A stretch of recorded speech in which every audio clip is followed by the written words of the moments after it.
जनाब Shabir Ahmad Gurjar MP UC 235 हल्का NA 167 ने इलाका टाउनशिप का दौरा किया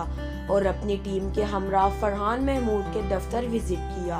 और इलाका में इनके कामों को सराहा गया। इस दौरान MPA शबीर अहमद गुर्जर की टीम के अरकान जिसमें जनाब आसिफ शाकिर, शकूर गुर्जर, अरशद गुर्जर, नासिर गुर्जर, इसहाक गुर्जर, गुड्डू, हाजी अब्दुल्ला गुर्जर, मलिक शहबाज, उस्मान गुर्जर और दीगर अरकान भी शामिल थे।